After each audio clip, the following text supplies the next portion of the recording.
guys, it's me, Nina, and today I am going to be having a little book review slash book talk kind of thing. I didn't really plan out everything I wanted to talk about, so this video might be all over the place, but oh well. I'm just super excited to talk about this book, and that book is The Killing Lessons by Saul Black.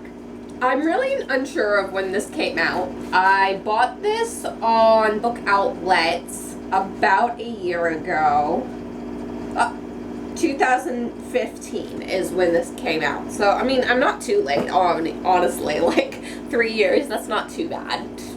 Oh, this book came out in 2015, but I saw it on Book Outlet, and I just love this cover. I did not do this, okay? I just bought a damaged book from Book Outlet for cheaper, so this is not my fault.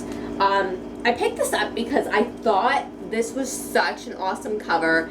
It's white with black font, and it has a forest kind of thing, but then on the edge it's blood dripping. It's just red lines, which, I mean, the killing lessons, you assume it's blood. And I love creepy ass things. I love murder stories and shit like that. My cat is going to be interrupting this video, so I apologize. Anyway, I love creepy murder stories. I don't read as many as I would like, honestly. I just have a harder time finding ones that I think would be dope. I'm using that cool hip language with all the teens, you know. Anyway, so I picked this up, and I forget how much I bought it for. It was pretty cheap. And I was like, yes, I'm going to read that. It was in my top 10 most anticipated TBR list or whatever. And I made that video a while ago. And so I finally picked it up. But I'll link that video down below if you're interested. Anyway, getting to the point of this video.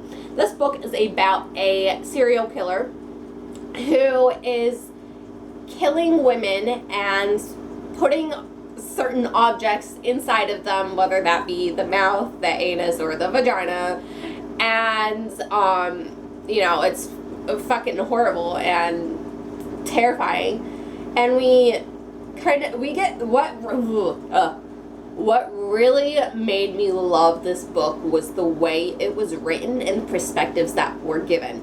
So it's not just by the serial killer or just by the detective.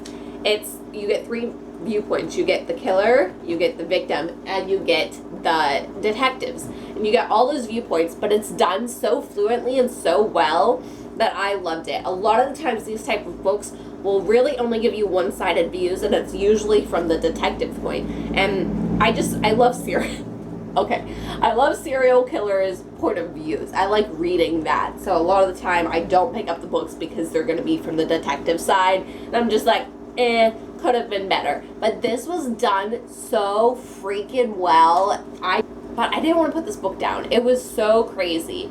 And you see so many messed up things. The serial killer has a partner. But there is definitely an alpha, and his name is that's not his real name, that's kind of his alias. But as a child, he was kind of abused and made to feel like he was very dumb.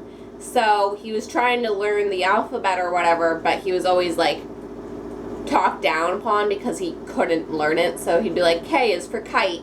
And anyway, that is why he goes on this murder spree. He wants to get things right. So he murders these women, and he goes through the alphabet, and he hides an apple in one of the women for A is for apple, and the next he would kill someone, and B is for boat, and he'd hide a boat in her. I don't remember what B was, but that's his psychological thinking, and it's crazy. He can't read, he's illiterate, which makes him kind of stand out, and it was just crazy. His partner, I feel like we didn't get too much background on, but that's okay because he wasn't really the viewpoint that we're trying to indulge in. But yeah. And the victim's point of view, oh my god, the opening of this story, I was immediately drawn in. We are in this woman's house, and she lives kind of far out, in the country kind of thing. And my cat's gonna knock that over. And she has 2 children, and she immediately regrets not taking safety protocols, living so far out in the country, not locking her doors and everything.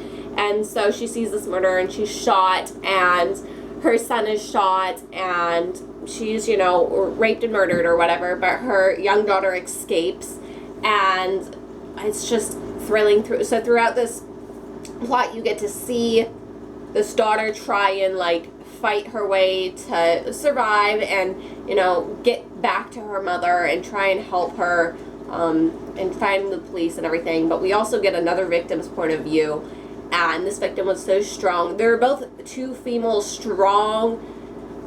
I was just so proud. I was so proud of these women and the stories and the way that they were portrayed. Because a lot of the time it's like, oh, we're stupid, helpless women.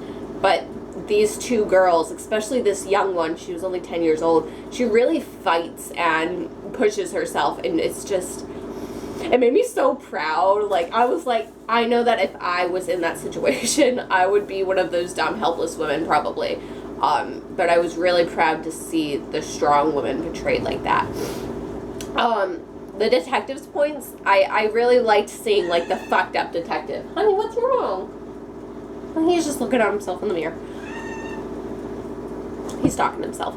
But he, like, we get to see, like, this fucked up detective. She's, like, drinking too much alcohol. She's not getting enough sleep. She's getting framed for things. She has this rocky relationship. She's had a miscarriage, so she's dealing with emotional backlash, and it's just, like, it's crazy to have all those things thrown at one person, but it was done so well, like, it didn't feel overwhelming.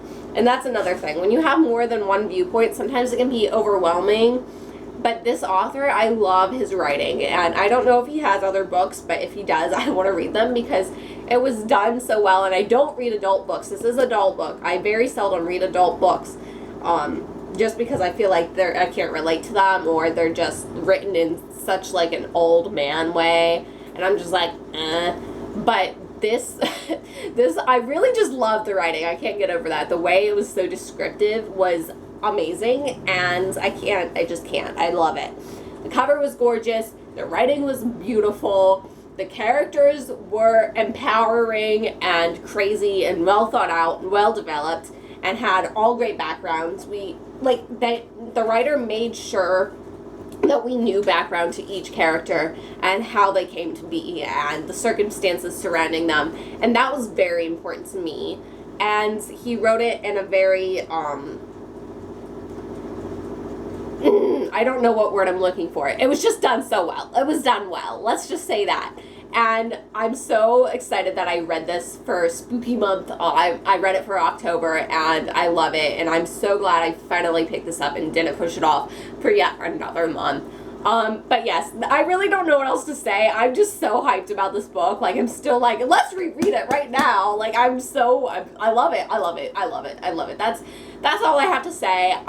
Let me know if you read the book and your feedback, or some of the other spooky reads that you've read for October. Maybe I'll pick those up too. And I hope you have a wonderful day. Do you want to say bye, Simon? Bye! Oh, no, he's not too happy. Bye. Have a wonderful day. Bye!